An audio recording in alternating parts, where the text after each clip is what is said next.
Hey y'all, it's another episode of Late Night Vision Show. We are happy to be back. It's Thursday. That means we are amped up and ready to go. We're ready to get this show kicked off, and to help me do so, Mr. Jason Robertson, owner of Outdoor Legacy. Jason, I'm going to go out on a wild limb here and say that you're probably going to explain what Outdoor Legacy is. That's So right. go ahead. Yeah. It's your cue. That's my cue. All right, I'll come in. Hey guys, we're glad that you're back with us. If you've never been here before, welcome. This is the Late Night Vision Show. This is an extension of Outdoor Legacy. Outdoor Legacy is the company that I own, and Hans works for me there, as well as our other salesman Garrett and a lot of ladies in the office. And it's something that we've been doing for now over a decade, about 12 years, selling nothing but night vision and thermal optics. And we do these reviews and on the Late Night Vision Show, and Hans has got his own channel, Hans ETX. There on YouTube, he does a lot of reviews as well. And we love this. It's our passion. This is what we do. We night hunt, and we love night vision and thermal optics.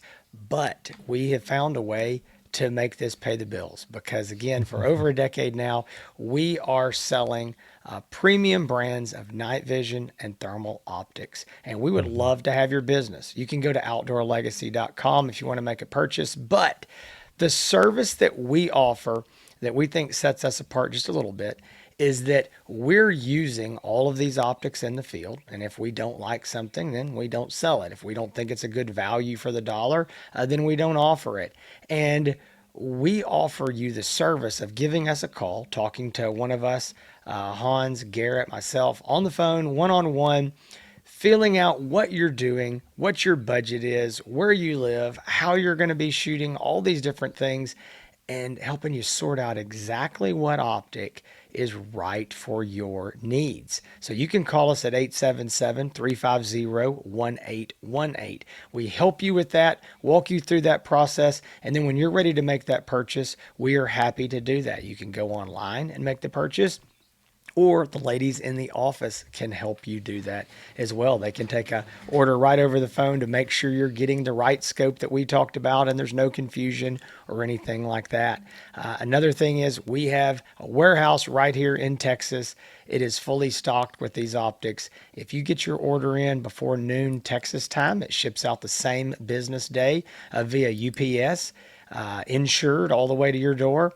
If you order after noon, it's in the late afternoon or on a weekend, it's going to ship the very next business day, again, for free, insured to your door. Guys, we'd love to have your business at Outdoor Legacy. Give us a call, 877-350-1818, or check out the website. We've got a brand new website that has just been out a few weeks now, outdoorlegacy.com. You can go check that out. A lot of filters and sorting options, a lot of great specs on there where you can really break things down.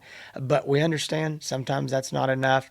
You probably need somebody to help you figure out exactly which one of these is right for you, because it's not a one size fits all. But we'd love to have your business. Give us a call. Today, we're going to be talking about a very, very new to the market optic that Hans and Garrett and I have been out running, and we are really excited about it. It is a great value for the dollar. It's a great little scope, and it's called the RIX Storm S6R. Now, I want to lay something out here. We're going to do a little bit of a comparison up front and kind of get this out of the way, because a lot of people are going to ask is, hey, I've seen the S6, which is still around, by the way. They've lowered the price on it, and the S6R is $29.99. Hans, right now the S6 is what, It's on sale. $23.99? Yeah, it's on sale, but at $23.99, it was. Oh gosh, the old price was $27.99. $27.99, and I don't know and what now I it's just 20. said, but the S6R is $29.99. I Yeah. think I might have said the price wrong. So without the So laser rangefinder, $23.99. With the laser rangefinder, $29.99 right now. correct. And if you put those two scopes side by side, they look essentially the same, other than the R has a laser rangefinder. R stands for rangefinder. It's right on the side. Hans is going to show that to you here in just a little bit. And that's really the only major difference. Otherwise, the scopes are the same. There's a slightly lower millikelvin rating on the NETD rating on the R, just because it's newer. I would say that we're not seeing a big difference. I mean, I don't know, maybe a slightly better, crisper image, but not really. So one question is we're getting, which is understandable. Hey, I have the S6 right now. Love the scope. Do I need to upgrade to the R? My answer to that is only if you need the laser rangefinder. If you need or want that rangefinder, absolutely go for it. It's a very affordable upgrade. It's not that much more expensive. Do it. If you don't need the laser rangefinder, absolutely no reason whatsoever for you to sell your scope and upgrade to the R version. Now, the other question that gets asked a lot is, okay, well, you got the S6 down here now for, $2,400. You've got the S6R for $3,000. Which one do I buy? I would say that, again, if you don't need or want the laser rangefinder, and as long as the S6 is still available, we don't know how long that's going to be, but as long as it's still available and it's at that price, if you don't need the laser rangefinder, I don't see a big reason to spend the extra money. So that's just kind of, in a nutshell, a comparison between those two. But I'm going to go through some specs here real quick. Hans, did I leave anything out there? No, I mean, I guess if we can talk about the fact that this might be, about what I know of, probably the least expensive 640 resolution with the built-in laser rangefinder. I can't think of anyone that's less expensive in the premium brands. And that S6, which is $23.99. Down there in the 384 resolution price range. So you've got this option right here. And let's remind the folks that we chose the Storm S6 as the best thermal scope under $3,000 at the end of 2024, December. So it's a proven scope. We chose it as our favorite. Now the improvement here is the laser rangefinder, and coming in at under $3,000 is a great thing to see. I mean, you're getting people now that are getting into this feature with the laser rangefinder at a significantly less price. But I know you're going to get into it, and we'll show videos while you're doing the specs. Picture image is really good. I mean, it's a solid, legit 640 resolution scope. So real quick, I want to speak to that before we jump in to these specs, which I'm fixing to do.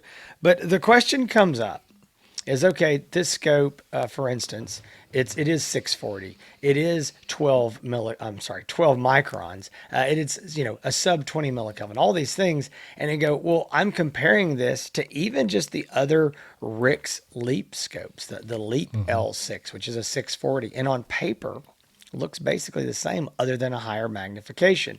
So the understandable way of thinking about this, and the questions we get a lot are, hey, on paper, these are the same. Why would I ever pay more for, again, this Leap 6 or any other 640? These specs match.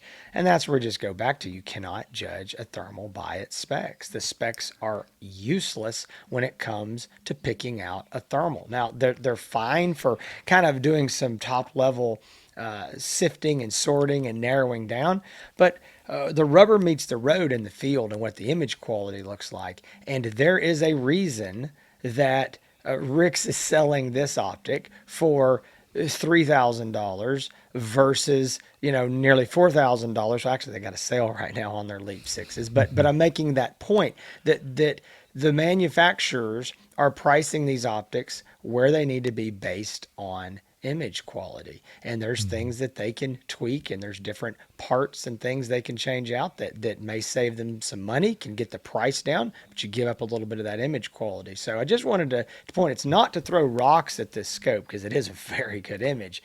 It's just that the question comes, well, why would anybody ever spend $4,000? Well, you're going to get a better image quality, generally speaking, especially when you're comparing in the same exact brand. I mean, that's exactly what's going to happen. Go ahead, Hans. Before you get into the specs, while you're looking at your sheet, I'll give you time to get a drink and get your piece of paper ready. I did not get the memo that we're dressing nice today. I mean, you could have told me, hey, you know what?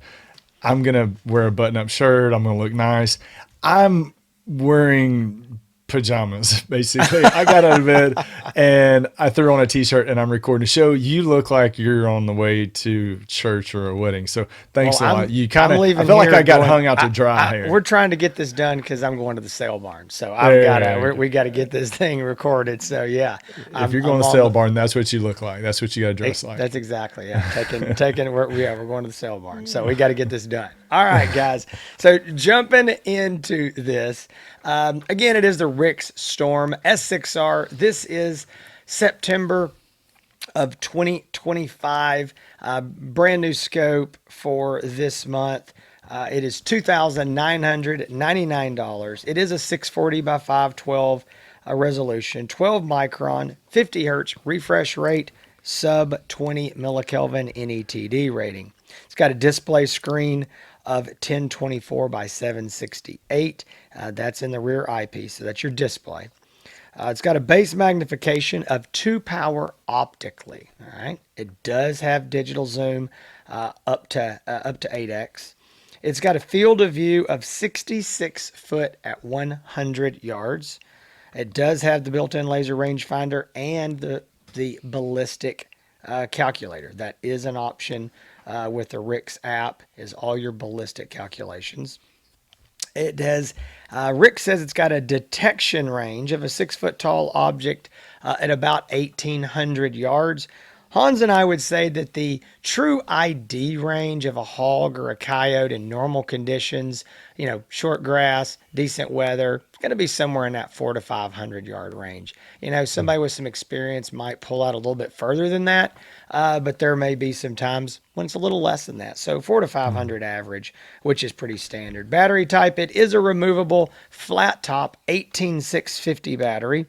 I did a run test on this thing, charged it all the way up, let her go down, and timed it, and I got just about 5.5 hours on a single battery. It does come with 2 18650 batteries and a charger in the box. It's got a recoil rating of a 300 Win Mag or below.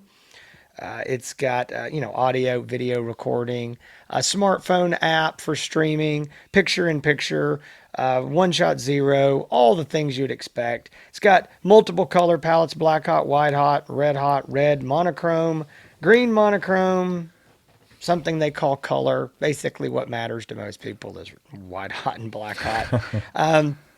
It does include a RIX QD mount. Hans will show you that.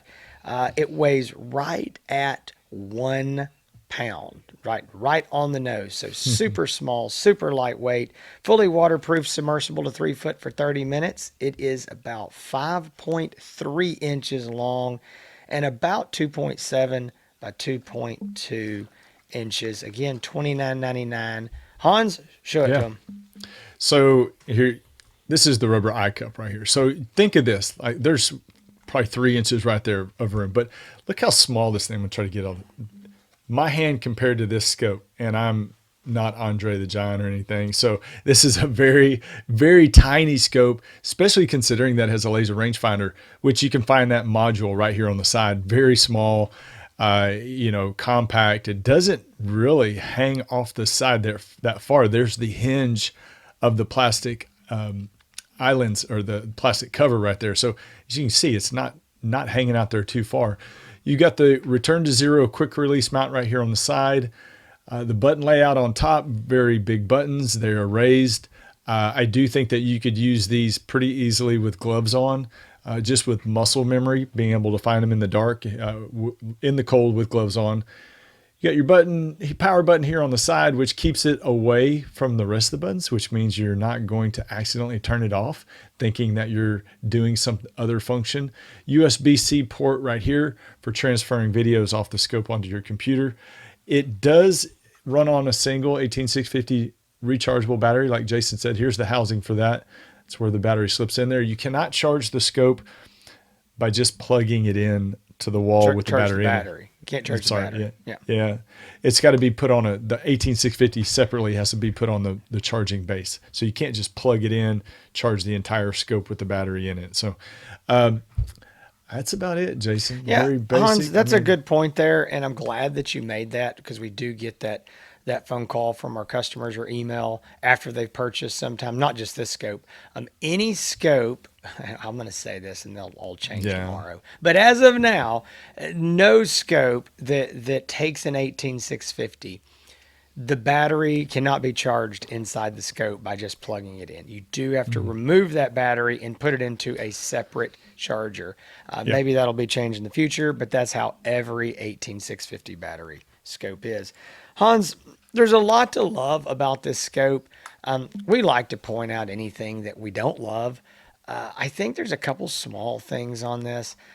One, and I would say this is more of an annoyance than anything, but the RIX QD mount, which this is, as far as I know, there's not any other QD mounts for it. It works fine. It returns to zero. No issues whatsoever with the overall quality of the mount. But for whatever reason, RIX put the QD lever on the right side, and that is exactly backwards from any mainstream quality mount. The lever, the QD lever, is always on the left, and it doesn't hurt a single thing. If you're not familiar with QD mounts, you wouldn't even know it. It's not in the way. It's not hurting anything, but it's backwards. And so you can't turn it around because it's a cantilevered mount. It's just there. And it's nothing more than just a slight annoyance to me. If I want to take it off and on, I reach up there with my left hand and I go, it's not there. And I got to go to the right side. I also have had a little bit of frustration getting the mount the right tension. So that's one thing to know about any QD mount, is when you go to put it on your rifle, you may find that it's either way too tight and you're gonna have to press too hard to get the lever closed, or you put it on there and it's loose and you can move the whole scope like back and forth on your rail. You don't want that at all.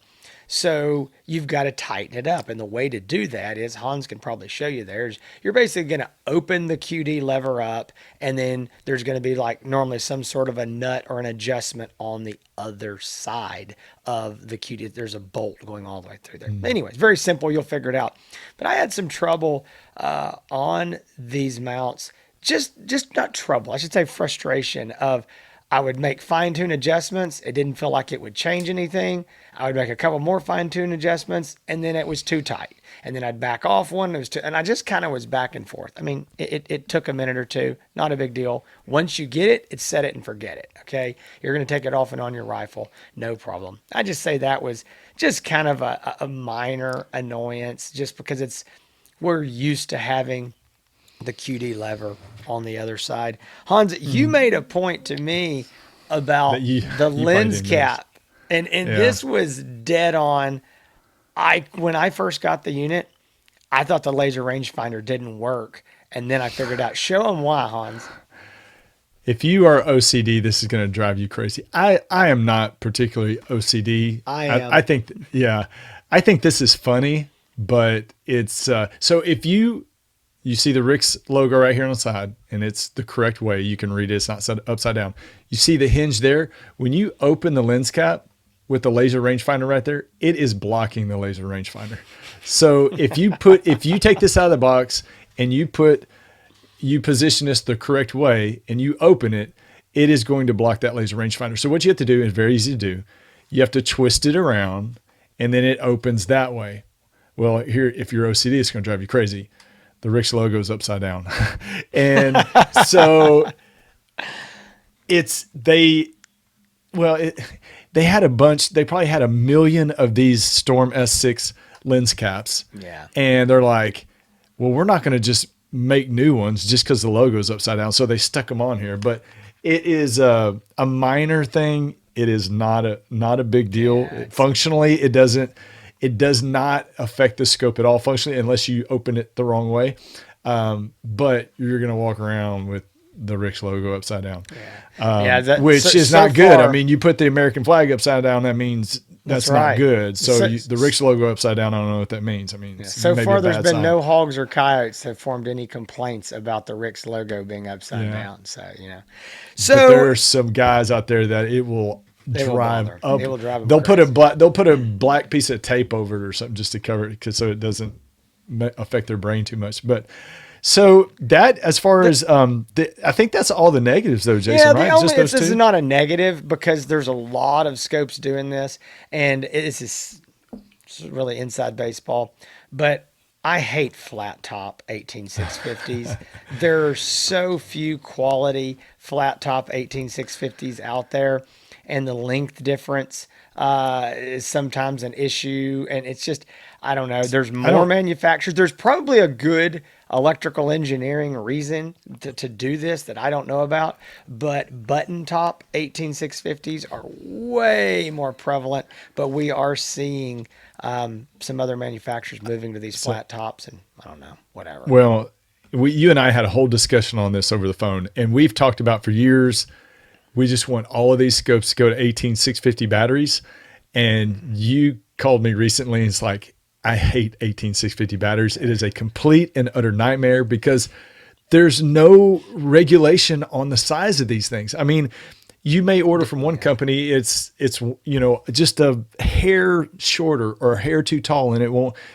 It is. I We're don't gonna know. do a We don't show have. on We don't. this at some point. It's a nightmare. Why don't we They're, have problems like that with AA batteries? Why is it just 18650s that there's just like they're it's the Wild different West? lengths. They're different diameters. It is horrid. Yeah. It is a disaster. So it is a concern, and it's something unintended consequence that we never saw. But the batteries that come with it are fantastic, and there are Yeah. other flat tops out there you can get. So Hans, I want to talk a little bit about.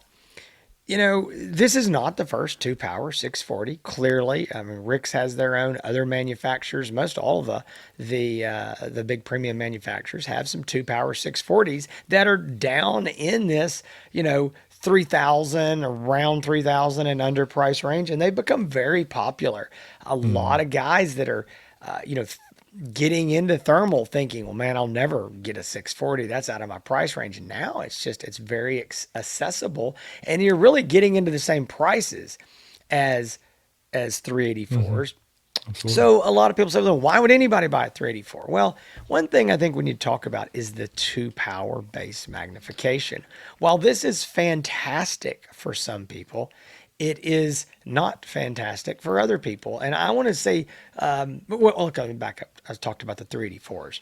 A lot of 384s in this 2,000 to $3,000 price range are going to be three powers. You're going to have a higher base magnification, And even that's a going to, four power. Yeah. or even even four power. Four. Yeah, good point, Yeah. Hans. And we got a couple four powers in this price range. So those are definitely going to be good for guys that are doing more longer range shooting. You need to start with the right base magnification. So again, that probably sounds confusing. And you're like, I don't know what that means. When you get ready to buy your scope, you want to buy it from us, call us, and we'll walk you through all this. So who is this S6R? Who's this good for? What's realistic? Well, realistically, I think if you need to take a shot at 250 or 300 yards, that is a potential possibility for the right shooter and the right conditions. Could you make that shot? Absolutely. Is that what you're buying this scope for, because you want to shoot 200 plus yards all the time? Absolutely not. This scope is not made for that. The low base magnification is really going to be much more ideal for your close range shooter, and who, again, maybe you've got that ballistic calculator and that laser rangefinder because you do get a coyote hung up at 250 yards and you want to shoot him, and you need, maybe you're shooting a 300 blackout, or you're shooting something that's really made for that short range and you need to know those ballistics. Now you're going to be good to go with that.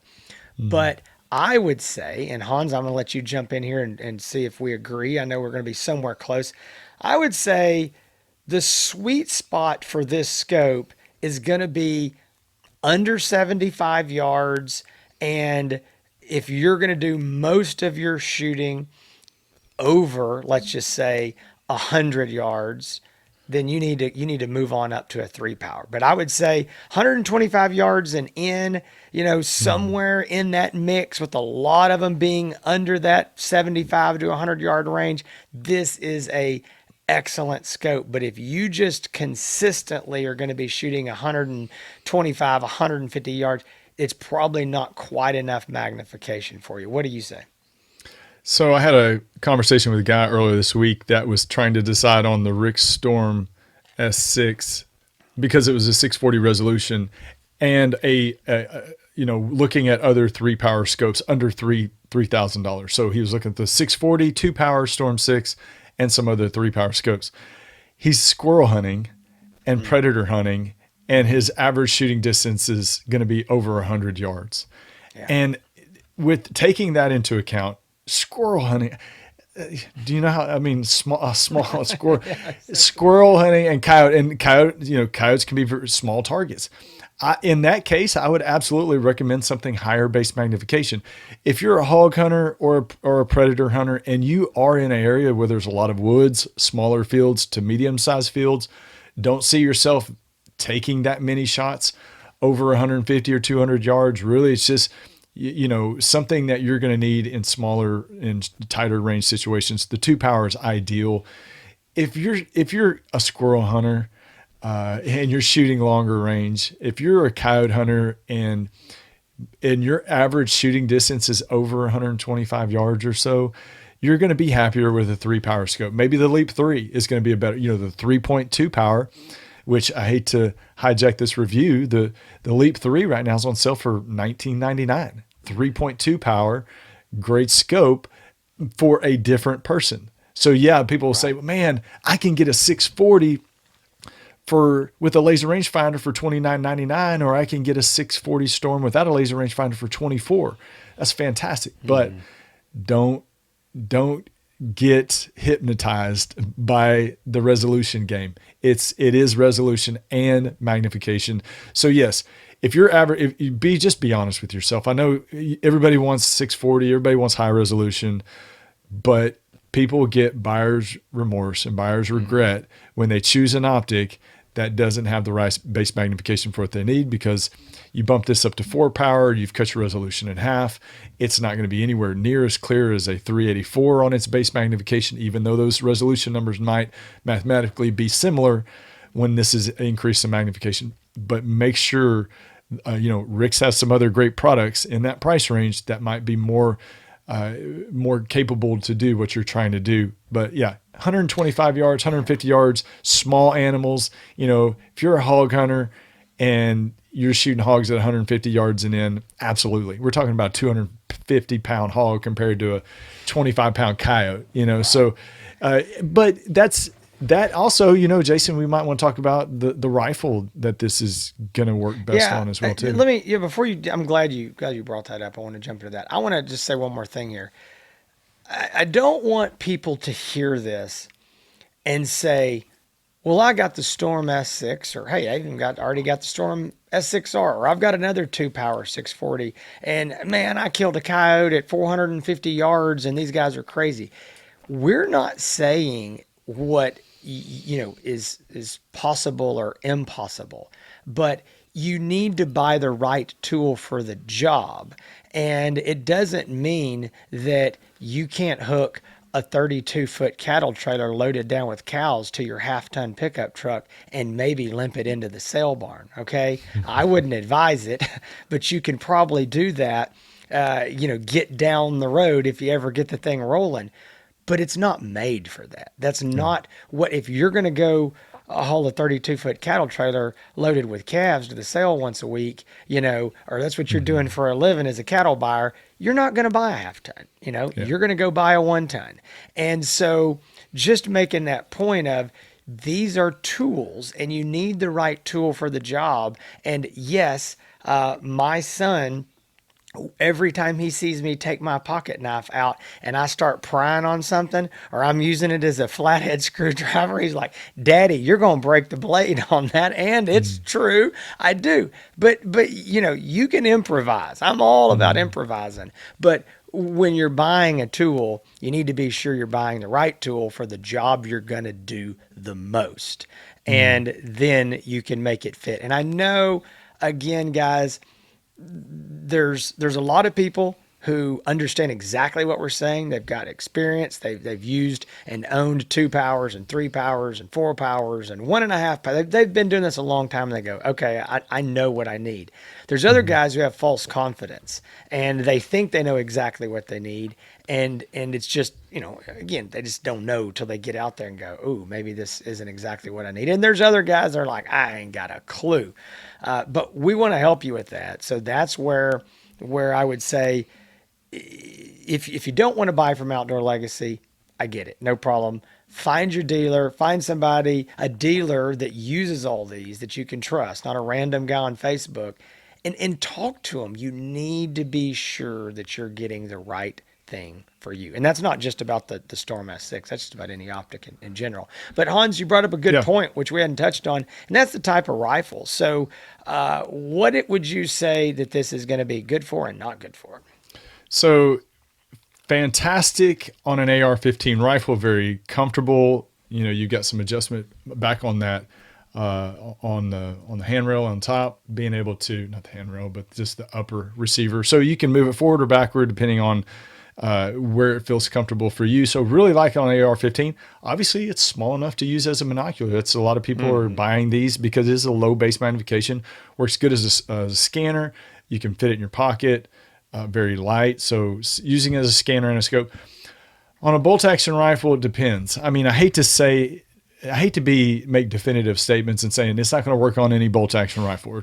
But the problem is, where it gets to is the eye relief going to be comfortable on your granddad's 30-06 and with a wooden stock? Is it going to sit back far enough for you to get comfortable eye relief? Is your head going to be cranked to the side and hunched over because you're trying to see through the scope?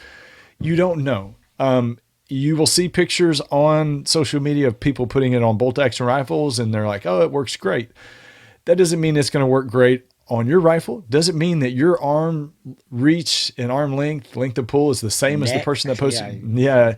And then if your neck is short or long. So there's a lot of factors. Generally, I say if you want to be able to put it on an AR style rifle or a bolt action rifle with confidence and not concern, a tube style scope is usually the preferred way to go.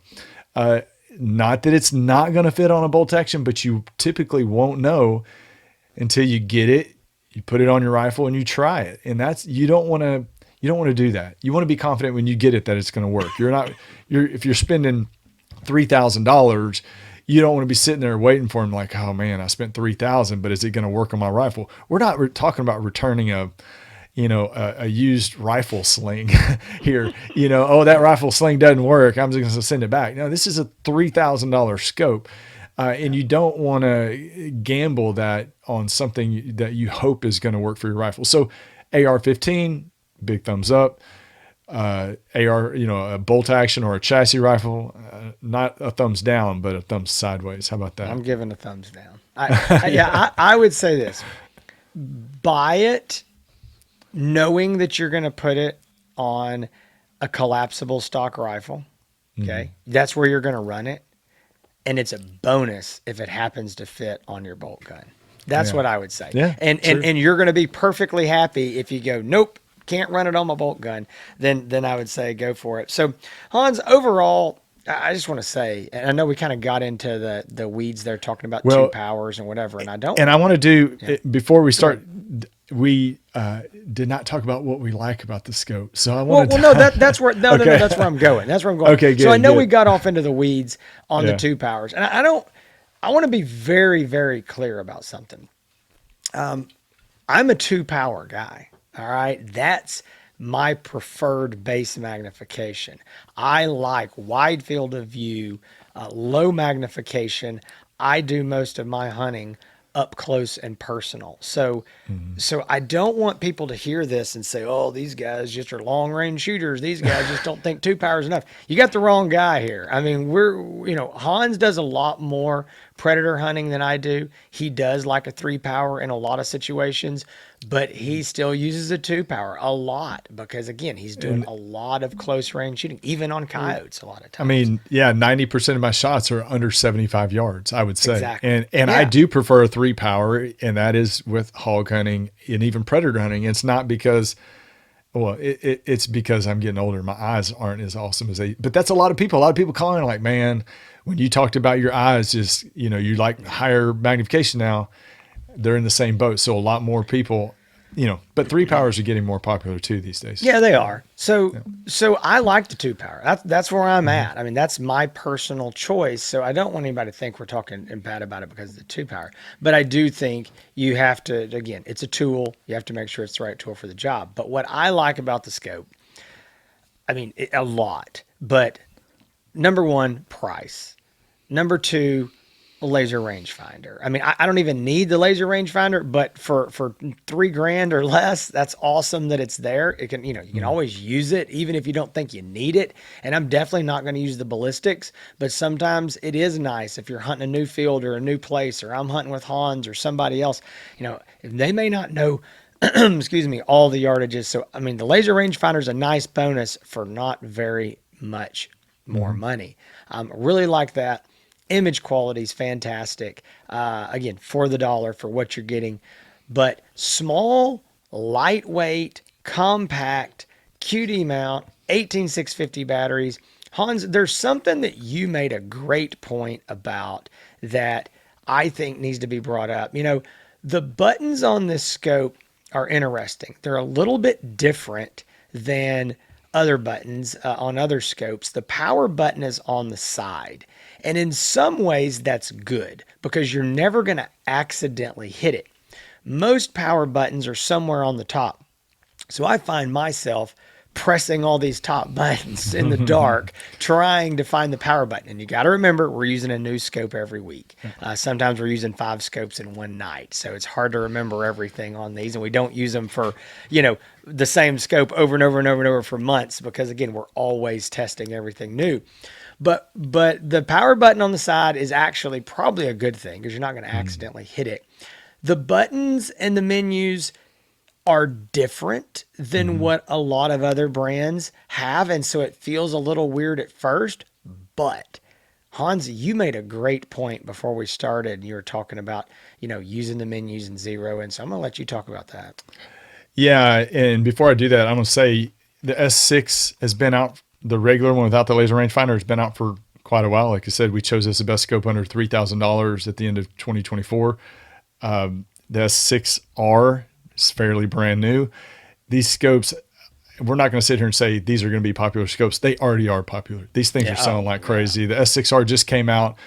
People, before even seeing the review, they're buying it because they know it's a great scope and it's got a laser rangefinder. So these are already popular. So it's been a while. Like Jason said, we test scopes. I have a scope for a month or two and then send it down. I'm always cycling in and out. Same with him. And so it's been a little bit since I've used the Storm 6. And so I got this S6R, was out on the range, called Jason, and I was like, man, I forgot how easy these scopes are to use. And a lot of people that call in are really, really concerned about overcomplicated technology, understandably. I had a guy call in, he's like, man, he bought another brand, another scope. He said, he was 70 something years old. He said, this is more complicated than my cell phone. And I said, well, think about when you first got that cell phone. I bet you weren't thinking the same thing. I'm sure there was a learning curve to operating, downloading apps and firmware updates and all that on your phone. But these things are, I don't want to say basic because it has video, audio recording, Wi-Fi. It's got all that. I mean, ballistics, everything. It is so easy to use. And I guess what's basic about it is the button functions. It's intuitive, but easily understandable. It's hard to describe other than the fact of it's very easy to use. The button layout with the navigating through the menu, it's very self-explanatory. I don't see a lot of having to get into the user's guide or a manual unless you're trying to do a lot of advanced settings, which in most cases you don't even need to do. But that's really, there's so many out there that just, I want a scope that I can turn on and go shoot. I mean, this thing is really easy to operate at any skill level, I would say. I mean, beginner or somebody that if you bought a brand new scope and you've always used another brand and you're worried about learning another menu, If you use any thermal scope right now, you're going to turn this on and you're going to have it zeroed in a few minutes. If you're brand new to thermal, you'll learn it, but it's easy. I took all that time just to say this scope's easy to use. I'm sorry. That was a lot, but it was good. Well, guys, listen. I think you've got the drift. We think this is a great scope. I'll say this: there is more great optics under $3,000 than ever before. They're just the quality, the features, the functions continue to go up. The field is getting stacked. And I'm not going to make any predictions yet or say, but I will tell you this scope will be on the short list for one of the best scopes in 2025, under $3,000. There's just a lot of value for the dollar. So I think this is going to be not only, I think we're going to consider it. We do already. One of the best scopes of this year. I think it's going to be one of the best sellers of 2026 as we move that direction quickly. So, guys, as we've said before, we kind of got here again in the middle and talking about a lot of different things, but I know you can overcomplicate buying a thermal scope and you can get down again looking at the specs and minute little details and just wear yourself out over the small things. But in reality, when it comes down to it, as long as you're talking to somebody that has used every one of these scopes in the field, they know how they compare side by side, they know what the strong points are, they can help you figure out, again, magnifications that you need, help you figure out, maybe you don't need that laser rangefinder. Maybe you save you some money and you put that towards a handheld monocular or whatever. You need that guidance when you're spending this kind of money. And we would love to be that guidance for you if you're looking to make your purchase from Outdoor Legacy. 877-350-1818. Give us a call. We can compare this optic to any of the other premium brands and how they stack up side by side. Well, hope you enjoyed this show. If it's your first time here, we do lots of reviews on this channel, but we also talk about a lot of other topics, everything from rifles and ammo and night hunting and techniques and generally how to choose thermal scopes and do you need certain features, and even we get into politics sometimes. We talk about current events and tariffs, and so this is a kind of an all-encompassing show. If it has to do with night hunting, we're going to talk about it at some point on this show. And we'd love to have you back here next week, every single Thursday, right here on YouTube or any of the audio podcast apps as well. If you're looking for Hans, it's HANSETX. You can find him. You can find Outdoor Legacy. And you can find the Late Night Vision Show on any of the social medias. Obviously, YouTube. You can find us on Facebook and Instagram. Just search that name for any of those. You can find it. We would love to have you back here. If you want to give us a like, that's awesome. You can subscribe and then click that little bell notification icon. That makes sure that you get notified on your YouTube app, when there is a new show. So again, sometimes it's you can subscribe and still not be notified. But guys, we hope you enjoyed the show. Yeah, so we're on pretty much all the platforms except TikTok. So if you feel like we need to see Jason on TikTok dancing and lip syncing, put that in the comments, please. Probably not going to happen. All right, y'all. So this has been another episode of Late Night Vision Show. We got more to come, more reviews. This show's being released sometime in September. We have best of shows coming up. We've got a lot to talk about. Choosing our favorite optics in different categories. That's a series of shows that very popular, and we are getting ready for that right now, but we've got to sprinkle in some more reviews in between there. So we will see y'all next time. Y'all take care.